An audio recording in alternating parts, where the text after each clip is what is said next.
Beleza, pessoal? Então, estamos aí com mais uma aula de física, né? Hoje a gente vai ver a eletrodinâmica, né? Para a gente ver a eletrodinâmica, a gente vai dar uma voltada um pouquinho na eletrostática para retomar alguns conceitos, né? Então, vamos lembrar um pouquinho, ó. Se eu tenho, vamos imaginar uma placa positiva, cujo potencial 10 volts, né? Uma placa negativa, potencial menos 10 volts. Um campo elétrico, então, um campo elétrico uniforme aqui. Ao colocar uma partícula aqui, essa partícula tende a ir para a direita, se a partícula for positiva ou negativa. De qualquer forma, partículas positivas caminham do maior para o menor potencial, né? Então, tá lá, partícula positiva do maior para o menor potencial. Partículas negativas do menor para o maior potencial. Há um movimento de partículas, né? Esse movimento de partículas tem uma transformação de energia, e aí é dado através do trabalho da força elétrica, né? Que tem a ver com o quê? Só haverá transformação de energia quando uma carga estiver entre dois potenciais, né? Que são diferentes. E a gente chama isso de diferença de potencial, cuja letra que a gente vai usar é o U. Nós precisamos dessa lembrança, né? Porque a gente vai usar bastante na eletrodinâmica. Então, observe, né? O final da eletrostática tem a ver com o início da eletrodinâmica. Então, a eletrodinâmica trata desse movimento. E esse movimento a gente só é possível quando eu tiver uma diferença de potencial, quando eu tiver um desequilíbrio. Então, se a gente deixar essa diferença aqui sozinha, eu vou passar o Q dividindo e eu vou ter essa sentença onde muitos materiais, né, não sei, dependendo do material que vocês usam ou estudam ou tiram dúvidas, você começa a eletrodinâmica por essa sentença aqui. Então o cara começa lá, era uma vez uma DDP, que é o trabalho da força elétrica pela carga, né? Na verdade, ele não está tirando do nada, ele está tirando de toda a eletrostática, por isso que a gente começa com a eletrostática primeiro, tá bom? Tranquilo? Essa diferença potencial é medida em volts, que é o joule por coulomb, a mesma definição de potencial elétrico que a gente fez nas outras aulas, tá? Mas é necessário um desequilíbrio. Quem faz isso são os geradores, né? Então nós temos aí uma bateria, um gerador.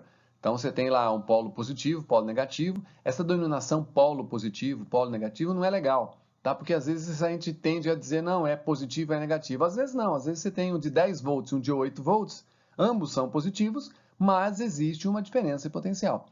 Então a gente costuma dizer que esse polo positivo é o polo de maior potencial e o polo negativo é o polo de menor potencial, tá? Inclusive um deles pode até ser zero, né? De qualquer forma, eu tenho geradores. Esses geradores, eles podem, esses elementos que criam diferença de potencial, podem produzir a corrente elétrica, o movimento, que a gente vai ver na sequência, de forma contínua ou de forma alternada. Então é importante que vocês lembrem, né, pelo menos no primeiro momento, que corrente alternada é onde você tem na sua tomada, na sua casa aí. Ela oscila, né, ela vibra, né? Então ela tem um comportamento desse movimento de portadores de carga, um movimento oscilatório. E as baterias, pilhas, né, bateria de carro mesmo, elas são o quê? Elas são elementos que produzem uma corrente cujo comportamento é contínuo, né? Então vamos estudar a corrente elétrica. Corrente elétrica seria o quê? Bom, eu tenho os elétrons que teoricamente se movem no material. Os materiais podem ser condutores de primeira ordem, que são os metais, condutores de segunda ordem, que são as soluções, né, iônicas, e os condutores de terceira ordem, que são os gases, né? Então, normalmente a gente trabalha com metais, que são elementos que um mar de elétrons, né? E eles estão em movimento desordenado. Quando eu coloco uma diferença de potencial, como nós vimos anteriormente na outra lâmina, nós teremos um movimento organizado. Esse movimento organizado, esse movimento ordenado de elétrons é que a gente chama de corrente elétrica, tá? Alguns efeitos interessantes que a gente estuda, né? Devagarzinho, mas a gente estuda. A corrente elétrica tem como efeito o efeito químico, né? A eletrólise, por exemplo, né? A eletrólise é um efeito que a corrente elétrica faz, influenciando, alterando, acelerando, né, processos de reação química. Nós temos também o efeito térmico, quando essa corrente passa por um metal e ele esquenta. Nós vamos ver também o efeito Joule, tá? E nós temos o efeito fisiológico, uma sensação não muito agradável, que quando a corrente percorre o nosso corpo. Isso é também uma coisa até problemática, mas às vezes pode até salvar vidas, né? Pode até retomar batimento cardíaco através de uma descarga elétrica e tal. Mas os efeitos a gente vai estudar devagarzinho, nós vamos estudar isso aí. Muito bem. Então, para a gente quantizar esse movimento de portadores de carga, a gente simplesmente fala quanto que passa duas partículas dessa aqui numa determinada área de seção transversal em cada 1 minuto. Se passar 4, vai ser mais intenso. Então, essa intensidade de corrente elétrica é dada pela quantidade de carga que se move durante um certo intervalo de tempo. Na verdade, quanto mais rápido, né, ou seja, quanto menor o intervalo de tempo, mais intenso é esse fluxo. Tá? De quê? De cargas que se movem num certo intervalo de tempo. A unidade que a gente usa bastante é o ampere, que é o coulomb por segundo. Tá? Ampere às vezes é acentuado, às vezes não. Então depende, cuidado com isso aí. Não tem muito que se preocupar. Se for em inglês, o ampere não é acentuado na maior parte das vezes no sistema internacional. Mas às vezes é possível aparecer o ampere acentuado, e aí é muito comum na França, se você for trabalhar ou estudar na França, vai ver o ampere, porque o André Marie Ampère é francês, ok? Muito bem. Essa intensidade de corrente está associada a uma quantidade de carga. E a quantidade de carga, como eu disse a vocês anteriormente, também está associada a um número de partículas, né? Então, não sei se vocês lembram no início da eletrostática, a gente diz, olha, a quantidade de carga de um elemento de um corpo é o número de partículas que ele tem excesso pela carga elétrica elementar. Né? Então, aqui está associado o número de partículas. Então, às vezes tem exercícios que a gente pede, né, as pessoas pedem, os exercícios pedem para calcular a quantidade de partículas que passa durante um certo tempo, se acaso estiver percorrendo aqui uma corrente de 1 ampere. Então, para você fazer essa relação, você tem que lembrar que a quantidade de carga está associada ao número de partículas vezes a carga elétrica elementar. Uma outra coisa que é interessante é que essa sentença aqui, ela vai ser útil para a gente quando a corrente for constante. Porque se a corrente for variável, é um pouco complicado, né? Então, como é que eu vou calcular a quantidade de partículas se a corrente for variável? Tem um jeito de fazer isso? Tem. Ao passar o ΔT para cá, você vai perceber que I vezes ΔT é a quantidade de carga. E aí, se a gente fizer um gráfico de intensidade de corrente pelo tempo, que é exatamente se a corrente variar, nós vamos ter uma situação assim, ó.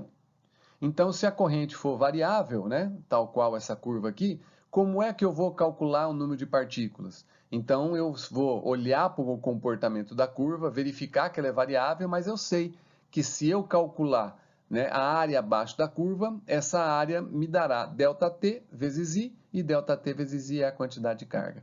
Então, às vezes, em vários exercícios, você tem uma corrente variável, a pessoa fala, mas como é que eu vou calcular a quantidade de partículas no intervalo de tempo pedido aqui, né? Quanto que passou de partículas de 0 até T2? Calcule a área abaixo da curva e você vai ter a quantidade de carga que passou naquele tempo, beleza? Uma coisa que é interessante também é porque o pessoal tem muita dúvida sobre sentido de corrente, né? Quem se movimenta são os elétrons do metal. Beleza. Então, por que é que às vezes, por que é que a gente usa o sentido convencional? Na verdade, senhores, é mais para você aprimorar, para você não complicar muito, né? Parece que fica mais complicado, mas não fica. Imagina que você tenha lá duas placas, uma positiva e uma negativa, e você tem entre essas duas placas um campo elétrico, tá? A gente sabe que se eu colocar um condutor aqui, ó, esse condutor, os elétrons vão para cá. Então, o sentido eletrônico é o sentido dos elétrons. E esse aqui seria o sentido convencional. Esse sentido convencional ele está de acordo com o sentido do campo elétrico na região que determina a orientação do movimento. Tá? Então, esse é o sentido que a gente vai usar. Muita gente fala assim, não, o sentido convencional é o sentido das cargas positivas. Embora as cargas positivas elas acabem, nesse caso, não se movimentando. Quem se movimenta são os elétrons. Mas o suposto movimento, né? Mesmo porque movimento é uma grandeza relativa, né? Se você pensar nessa bolinha aqui vermelha aqui, que eu estou apontando aqui, como uma carga positiva, ela estaria parada, né? E os elétrons andando. Então, se o elétron vai para um lado e o elétron olhar para a bolinha vermelha vai estar do outro. É como se você estivesse andando num carro, olhando para uma árvore, e a árvore vai passar por você. Então, o movimento é relativo, ok? Tranquilo? Então, o sentido convencional é o sentido do campo elétrico da região que determina o movimento, tá bom? Então, o sentido eletrônico é o movimento real, o movimento dos elétrons. Sentido convencional é o sentido do campo elétrico que está na região. Tranquilo? Beleza? Ó, recapitulando então, que é importante, corrente elétrica é o movimento ordenado de elétrons. Quem ordena? Quem ordena é a diferença de potencial, que ordena o movimento. Para a gente calcular a quantidade de corrente elétrica, basta saber quantas partículas passam num certo tempo.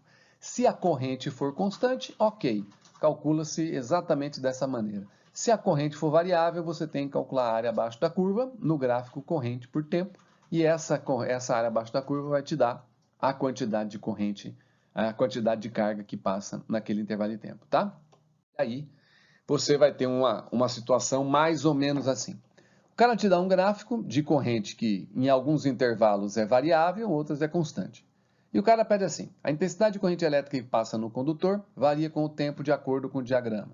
Aí dá o diagrama, determine o módulo da carga elétrica total que passa por uma seção transversal desse condutor nos 8 segundos.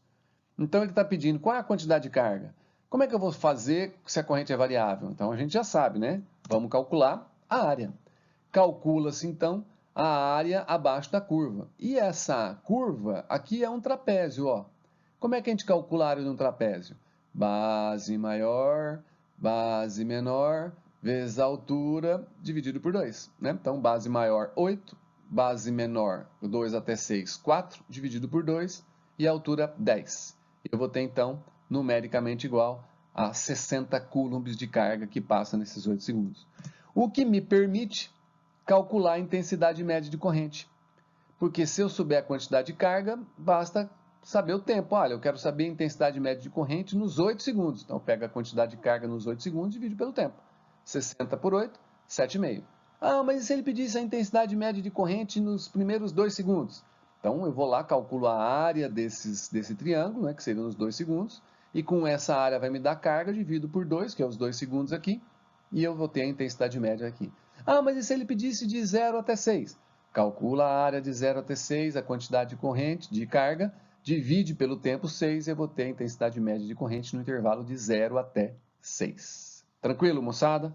Belezinha? Tá. Quando eu tenho um circuito elétrico, né, quando eu coloco elementos que permitem que a corrente elétrica passe, o que eu posso? Qual a ideia, né? A ideia é que eu tenha um desequilíbrio, um desequilibrador, que seria um gerador, uma pilha, uma bateria, né?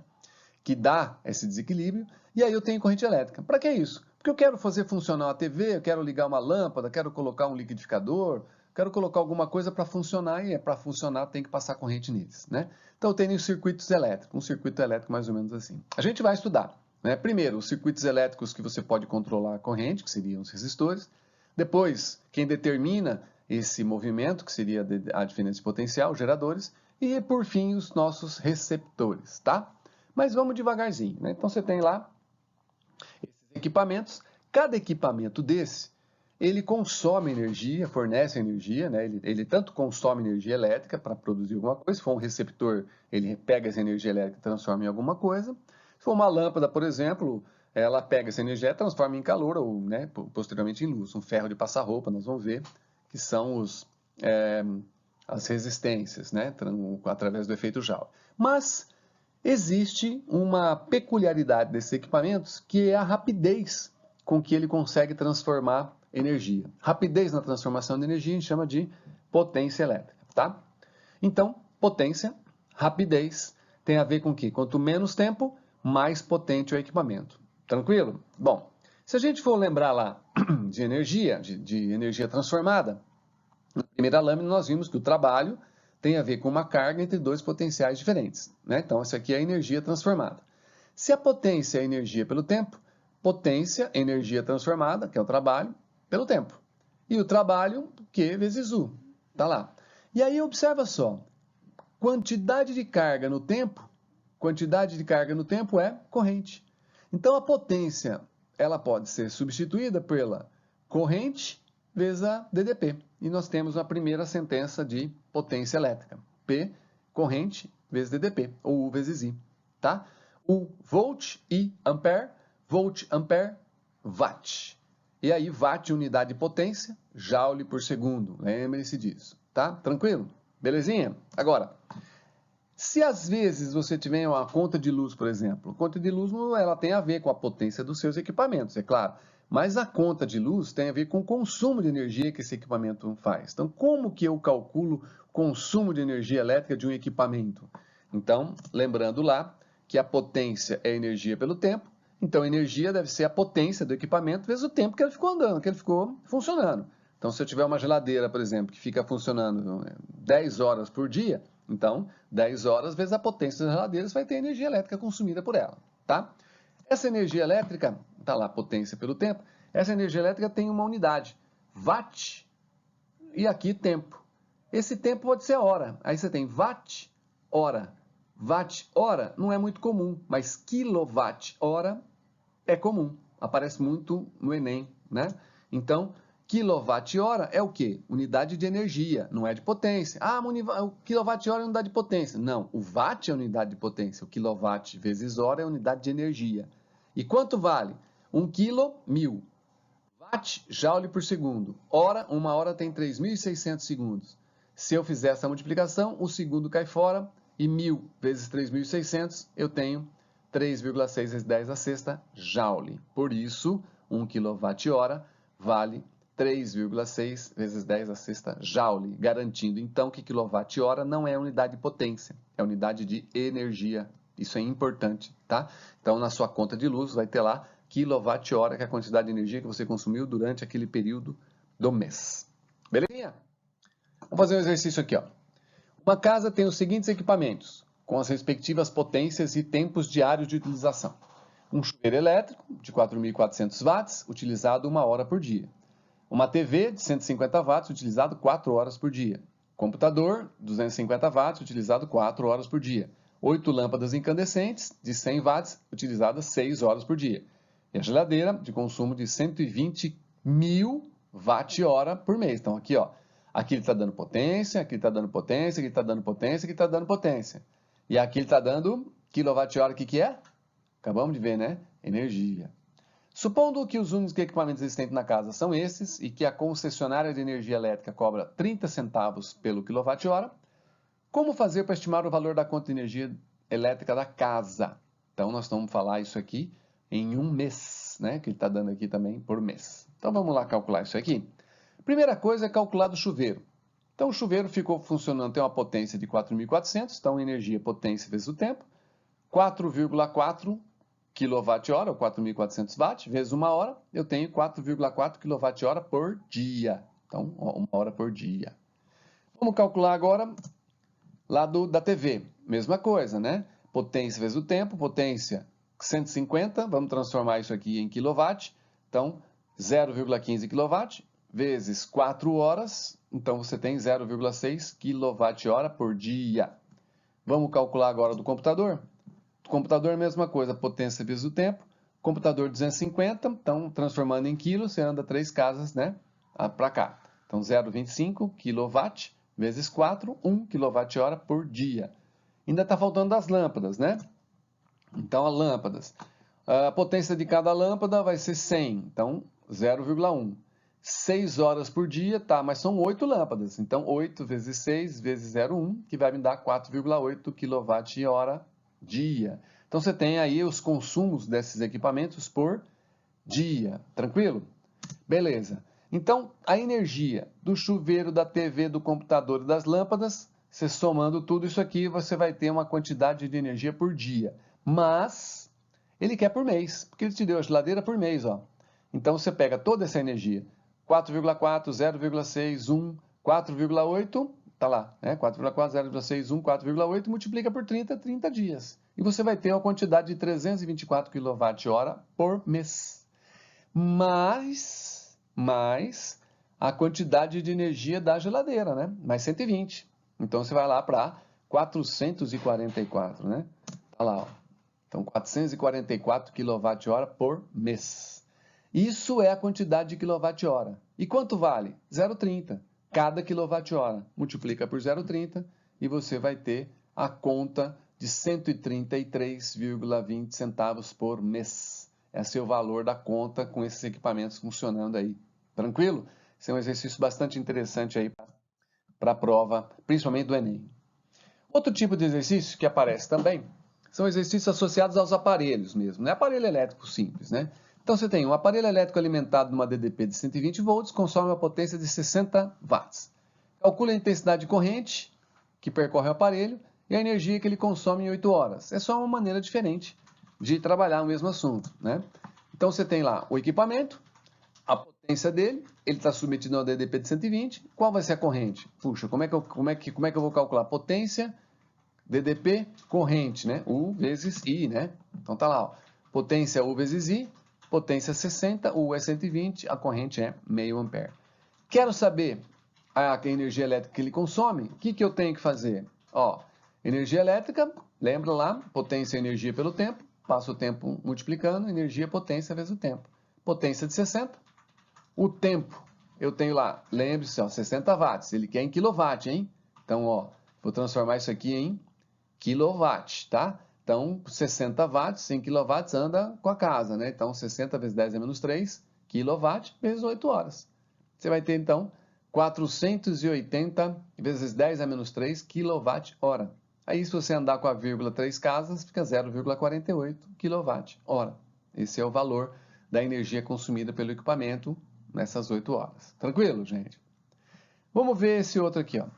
Em um aparelho elétrico ligado corretamente, lê-se a inscrição. Isso aqui está naquelas plaquetinhas, né? 480, 120 volts. Sendo a carga elementar 1,6 vezes 10 a menos 19 coulombs, calcule o número de elétrons que passarão por uma seção transversal em 1 segundo. Aqui, para você calcular o número de elétrons, tem que calcular corrente elétrica, né? Então, a gente tem que pegar a potência DDP e calcular a corrente elétrica. Poxa, potência DDP, dá para a gente calcular a corrente elétrica, ó, U vezes I. Né? Então, está lá o equipamento, potência, DDP, quero calcular. Então, tem lá U vezes I, 480, 120, vou ter um I de 4 ampere. O que é o ampere? O ampere é coulomb por segundo, então é 4 coulombs por segundo. Então, você tem lá, pô, quanto que ele vai passar? 4 coulombs em 1 segundo. Ele quer em 1 segundo? Então, está passando 4 coulombs. Então, você já achou o número de elétrons? Não, você achou 4 coulombs, que não tem a ver com o número de elétrons. Exceto pelo fato de que se cada elétron tem 1,6 vezes 10 a menos 19 coulombs, 4 coulombs vão ter quantos elétrons? Então, uma regra de 3, simples, né? Então, tá lá. Você pode usar a corrente, mesma coisa que a gente falou, tá lá, corrente, quantidade de carga, N vezes Z, tá lá, passa, se você quiser fazer a regra de 3 a partir daqui, ou se você quiser fazer normalmente, então I, quantidade de carga por tempo, quantidade de carga N vezes Z, deixa o N sozinho, passa o tempo multiplicando, I vezes ΔT, que está aqui, passa o N dividindo, desculpe, o E dividindo, você vai ter o número de elétrons, que é 2,5 vezes 10 a 19 elétrons em 1 segundo para esse equipamento aqui. Tranquilo, gente? Forma de resolver são várias, né? Como você achar melhor. Uma coisa que é interessante também, que aparece bastante em prova, são leitura de relógio, né? Esse aqui é uma figura de um relógio de luz, que tem na sua casa, que tem provavelmente no seu condomínio, tal, na entrada, de cada casa tem um, né? Que indica a quantidade de consumo de energia, né? Então tá aqui, ó, quilowatt-hora. O interessante disso aqui, que eles é um movimento, na verdade é mais mecânica, né? Porque são engrenagens que vão encostando uma na outra, que vai fazendo esses reloginhos girarem. Só que esses reloginhos, eles giram, como está em contato, né? É uma polia em contato com a outra, não sei se vocês lembram, mas duas em contato, o que acontece é que se uma girar para a direita, a outra gira para a esquerda, né? Então, em contato, você tem inversão de movimento lá na mecânica. Então, aparecem coisas assim, ó.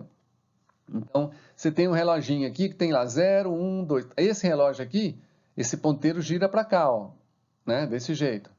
Esse cara aqui, ó, 0, ó, o 9 está aqui, então aqui é 1. Então, esse cara aqui, o ponteiro gira para a direita. Então, você tem, se essa bolinha girar para a esquerda, essa outra gira para a direita. E a mesma coisa, se essa girar para a direita, a outra gira para a esquerda. Se essa girar para a esquerda, a outra gira para a direita.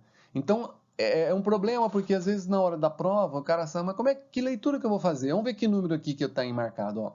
Se está girando para a esquerda, ele já passou 1, já passou 2, já passou 3, já passou 4, mas não passou 5. Então, é 4 e alguma coisa, certo? Beleza, anota lá, 4.